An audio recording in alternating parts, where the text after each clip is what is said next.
Je te souhaite la bienvenue dans cette mini-récup qui s'adresse surtout aux élèves de 4e et 5e secondaire et qui va porter sur la stratégie argumentative de l'explication argumentative. Donc, tu aimerais savoir comment reconnaître ou développer une stratégie argumentative qui est basée sur l'explication argumentative. Cette mini-récup est parfaite pour toi. Plus précisément, on va voir ensemble, premièrement, une définition d'une stratégie argumentative. Qu'est-ce que c'est? Par la suite, quelques caractéristiques propres à l'explication argumentative. Ensuite, on va aller voir comment structurer un texte qui utilise la stratégie de l'explication argumentative, puis quelques ressources aussi qu'on utilise dans cette stratégie-là. Finalement, un petit résumé pour clarifier le tout et être sûr que tout reste bien dans notre mémoire. Si tu es en 4e ou en 5e secondaire, on t'a probablement déjà demandé de lire ou d'écrire un texte argumentatif. Une stratégie argumentative, c'est une notion qui est super importante dans ce type de texte-là. Qu'est-ce que c'est? C'est l'ensemble des moyens qui sont mis en œuvre par l'auteur ou l'autrice pour convaincre son ou sa destinataire de son point de vue, donc de sa thèse. Pour arriver à ce but-là, dans son texte, la personne qui écrit va utiliser des arguments qui sont appuyés sur des fondements, qui sont développés à l'aide de procédés, et la personne qui écrit va aussi utiliser plein de marques de modalités pour faire connaître son opinion. Mais comment tout ça va s'orchestrer à l'intérieur du texte argumentatif? Comment ça va s'organiser? C'est au travers d'une stratégie argumentative. Il y a deux stratégies argumentatives qu'on peut utiliser, soit l'explication argumentative et la réfutation. Donc, celle sur laquelle on va se concentrer, c'est la première, l'explication argumentative.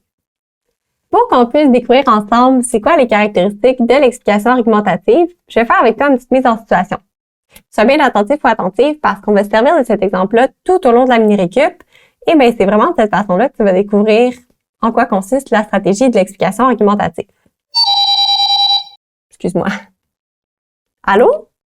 Ouais, je t'appelais tout à l'heure en fait parce que je voulais t'annoncer une grande nouvelle. J'ai pris la décision de devenir végétarienne. Ah ouais, je te dis, je me suis renseignée là, puis pour vrai, selon moi, tout le monde devrait devenir végétarien. Pourquoi? Premièrement, ça serait vraiment bénéfique pour l'environnement.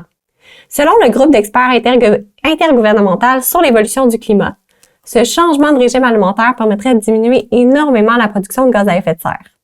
Un seul kilogramme de bœuf peut créer environ 32,5 kg de CO2 pour arriver dans notre assiette, alors que les légumes et le soya en génèrent respectivement 0,06 kg et 0,1 kg pour la même quantité. Deuxièmement, ça permettrait de diminuer énormément la cruauté envers les animaux. On s'entend que la cruauté que vivent les animaux en raison de la consommation de la viande, c'est pas un secret pour personne. Mais savais-tu que les nouveau-nés sont souvent séparés de leur mère à la naissance? Les animaux sont entassés dans des enclos qui sont beaucoup trop petits. Le transport vers l'abattoir est une épreuve désastreuse. Il y a des températures extrêmes, des blessures sont dans un espace vraiment restreint et les règles de respect envers les animaux sont souvent peu appliquées dans les abattoirs. Et tout ça, c'est vraiment juste des exemples de ce que vivent les animaux en raison de la consommation de la viande. Finalement, ça serait vraiment bénéfique pour la santé. Selon la Fondation des maladies du cœur et de l'AVC du Canada, et je cite, « Le végétarisme ainsi que ses diverses formes peut réduire la pression artérielle, améliorer les taux de cholestérol et aider à maintenir un poids plus sain, tout en réduisant l'incidence du diabète. » Alors, j'espère que ça t'a convaincu de le devenir toi aussi. Bye là! Bon, maintenant que tu as vu comment je suis une bonne actrice, j'ai une petite question pour toi. Pendant que tu vas y répondre, essaie de garder cet exemple-là en tête. L'explication argumentative consiste à A. Expliquer quelque chose dans le but de convaincre le ou la destinataire de la validité de la thèse. B. Rejeter la thèse adverse pour mieux défendre la sienne. Ou C. Présenter un phénomène pour en faciliter la compréhension. La réponse est A. Expliquer quelque chose dans le but de convaincre le ou la destinataire de la validité de la thèse. Donc, au fond, qu'est-ce que j'ai fait dans mon exemple? J'ai essayé de convaincre mon ami de mon point de vue. Mon point de vue, c'était quoi? Que selon moi, tout le monde devrait devenir végétarien. Le point de vue, on appelle aussi ça la thèse. Comment je peux arriver à convaincre mon ami d'adhérer à ma thèse? C'est en lui expliquant les différentes raisons qui m'ont poussé à avoir ce point de vue-là. Donc, ces raisons-là, c'est les arguments que j'ai apportés. Dans ce cas-ci, ça portait sur l'environnement, sur la cruauté envers les animaux et sur les effets bénéfiques sur la santé. Donc, je lui ai démontré ces arguments-là pour qu'elle arrive à mieux comprendre pourquoi j'ai ce point de vue-là et bien si elle comprend mieux pourquoi, elle va pouvoir elle aussi avoir ce point de vue-là éventuellement. Donc, l'avantage de l'explication argumentative, c'est que ça permet réellement au lecteur ou à la lectrice de comprendre le point de vue de l'auteur ou l'autrice.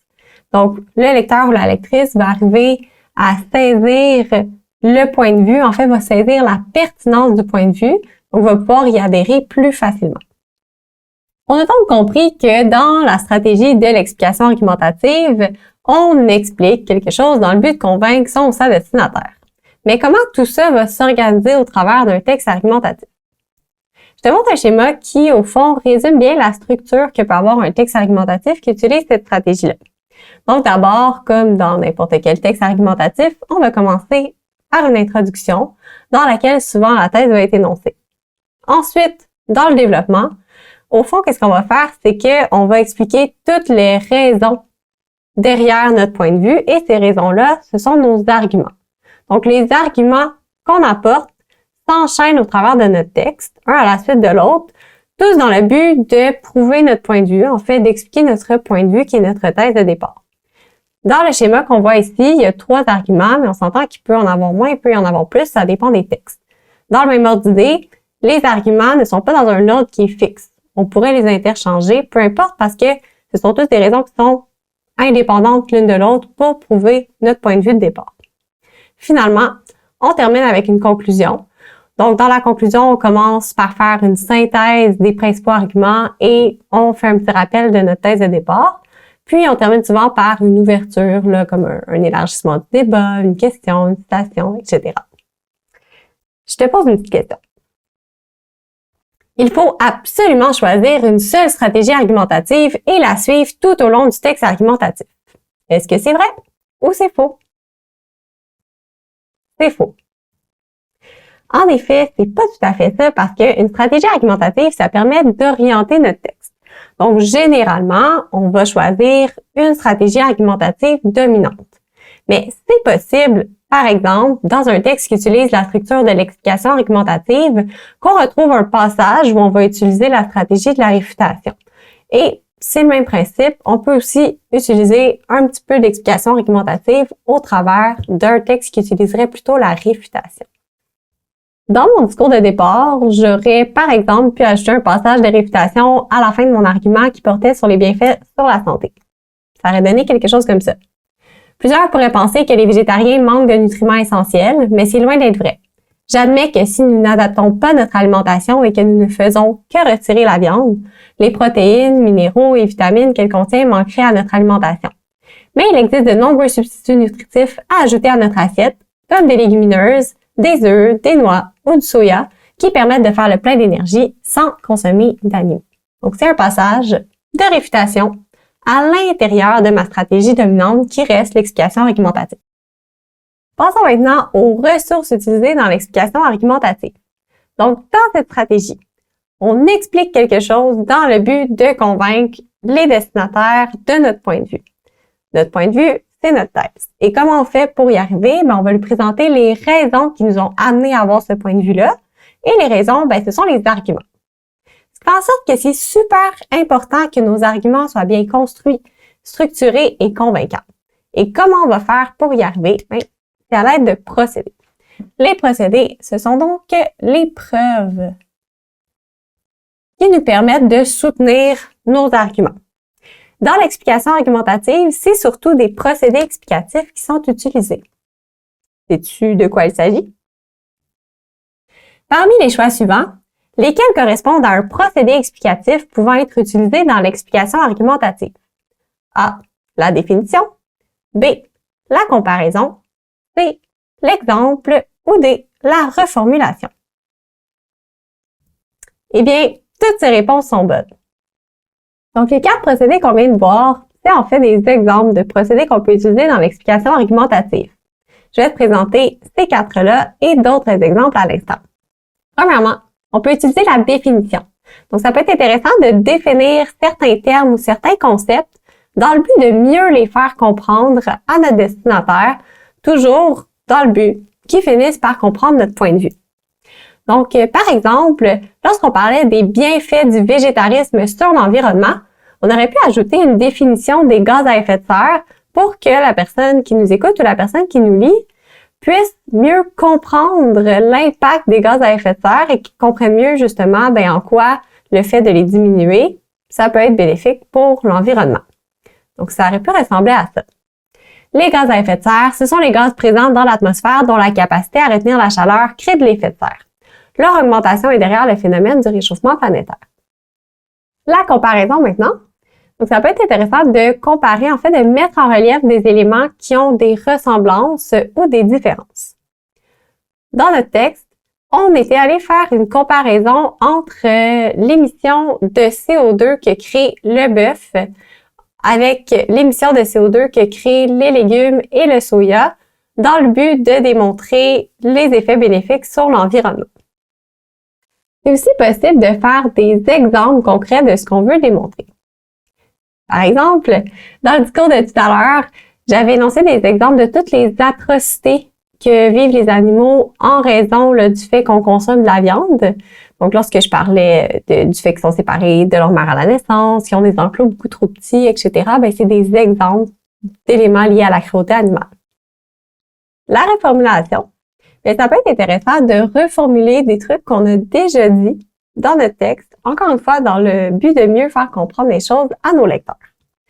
Donc, lorsqu'on mentionnait la citation qui venait prouver le fait que le végétarisme avait des bienfaits sur la santé, on aurait pu reformuler les propos de cette façon-là. En d'autres mots, non seulement cesser de manger de la viande est bon pour l'environnement et pour le bien-être des animaux, c'est aussi un bon moyen de prendre soin de ça. On pourrait aussi utiliser des faits, des données scientifiques, donc des éléments qui se sont réellement produits, des données qui sont prouvées, dans le but de donner de la crédibilité à nos propos. Lorsqu'on fait ça, c'est super important d'indiquer la source de nos informations. Par exemple, tout à l'heure, on parlait de la comparaison entre l'émission de CO2 du bœuf et des légumes et du soya. Donc, cet élément-là provient d'une source qui est le groupe d'experts intergouvernemental sur l'évolution du climat. Donc, c'est super important d'indiquer la source et c'est des données qui sont prouvées. Ça peut être aussi intéressant de faire référence à une autorité. Ce qu'on veut dire par là, c'est qu'on peut mentionner ce qu'une personne a dit, ce qu'une personne a fait ou ce qu'un organisme reconnu a dit aussi, dans le but, encore une fois, de donner de la crédibilité à nos propos. Comme tout à l'heure, super important d'indiquer la source de nos informations. Donc, lorsque j'énonçais tout à l'heure des bienfaits sur la santé, c'était une citation qui a été dite par la Fondation des maladies du cœur et de l'AVC du Canada qu'on avait énoncée tout à l'heure. Puis justement, la citation, donc mon discours à portée directe, on peut le remarquer grâce aux petits guillemets. C'est possible aussi de simplement reformuler des propos, donc de reformuler ce qu'une personne a dit ou ce qu'une personne a fait. Finalement, ça peut être super intéressant d'insérer dans le texte une séquence d'un autre type. Ce qu'on veut dire par là, c'est que ça peut être une séquence descriptive, une séquence explicative, une séquence narrative à l'intérieur du texte argumentatif. À quoi ça peut servir? Ça peut imager nos propos. Ça peut donner un ton intéressant à notre texte aussi. Je te donne un petit exemple. Tout à l'heure, on parlait des atrocités que peuvent subir les animaux en raison de la consommation de la viande. On avait simplement énoncé des exemples de ce qu'ils vivent. On aurait pu aussi, à la place, insérer une séquence narrative pour expliquer ce qu'on veut dire. Je te lis ce que ça aurait pu donner. Les atrocités que subissent ces pauvres animaux me font mal au cœur. Mets-toi à leur place. À ta naissance, tu te fais séparer subitement de ta mère, puis tu te fais enfermer dans un enclos dans lequel tu as à peine d'espace pour respirer tellement il est bondé. Puis un jour, tu te fais embarquer dans un camion, trop chaud ou trop froid, selon les saisons, lequel est, encore une fois, beaucoup trop restreint et rempli, tout ça pour te faire mener vers une mort certaine et trop souvent atroce. N'as-tu pas envie que ça cesse? On s'entend que c'est un petit peu plus frappant que ce qu'on avait tout à l'heure. Donc tout ça, ce ne sont que des exemples de procédés qu'on peut utiliser. Ce qu'il faut noter par contre, c'est que c'est important de varier les procédés qu'on utilise. Pourquoi? Parce que si on utilise simplement une définition tout au long de notre texte, ça ne sera pas super intéressant et ça ne sera pas super convaincant non plus pour nos lecteurs. Donc, on veut utiliser une grande variété de procédés au travers de notre texte argumentatif. Mais ça n'est pas tout. En plus des procédés, c'est important d'utiliser différents moyens linguistiques dans notre texte qui vont permettre d'établir des rapports de cause, de conséquences ou de comparaison entre les idées. Par exemple, on pourrait utiliser différentes phrases subordonnées. Donc, dans ce cas-ci, on a une phrase subordonnée de cause qui permet de démontrer les bienfaits sur l'environnement. On va aussi utiliser différents termes qui sont propres à l'explication. Donc, des termes qui vont encore une fois démontrer des rapports de cause, de conséquences ou de comparaison. On a quelques exemples ici. Donc, le verbe provoquer, bien, ça peut démontrer une conséquence. Les termes raison, facteur, qui sont des noms, peuvent démontrer des causes. Et la préposition contrairement à, bien, peut établir un rapport de comparaison là, entre différentes idées. C'est le moment de résumer ce qu'on a vu ensemble aujourd'hui. Premièrement, l'explication argumentative, c'est l'une des deux stratégies argumentatives qu'on peut utiliser pour organiser un texte argumentatif. Ensuite, qu'est-ce que c'est l'explication argumentative? Eh bien, c'est d'expliquer le raisonnement qui mène à notre thèse, le tout en enchaînant plusieurs arguments qui soutiennent cette thèse-là, dans le but de convaincre le ou la destinataire que notre point de vue est valide. Ensuite, mais lorsqu'on utilise la stratégie de l'explication argumentative, notre texte suit une structure qui ressemble un petit peu au schéma que l'on voit juste ici. Pour bien développer nos arguments, donc pour s'assurer qu'ils soient bien structurés, qu'ils soient assez développés et qu'ils soient convaincants, on utilise différents procédés. Donc, les procédés qu'on a vus tout à l'heure, vous voyez quelques exemples à l'écran. Finalement, en plus des procédés, c'est aussi important d'utiliser différents moyens linguistiques, qui sont propres à l'explication argumentative. Donc, le tout là, dans le but d'établir certains rapports de cause, de conséquences ou de comparaison au travers de notre texte. Donc, j'espère avoir pu t'éclairer sur ce qu'est la stratégie argumentative de l'explication argumentative. Je t'invite fortement à consulter la deuxième partie de cette mini-récup qui porte sur la réfutation. Ça va te permettre de bien comprendre la différence entre ces deux stratégies et de t'assurer d'être capable de bien les utiliser, de bien les construire là, lorsque tu vas écrire un texte argumentatif. Bonne argumentation!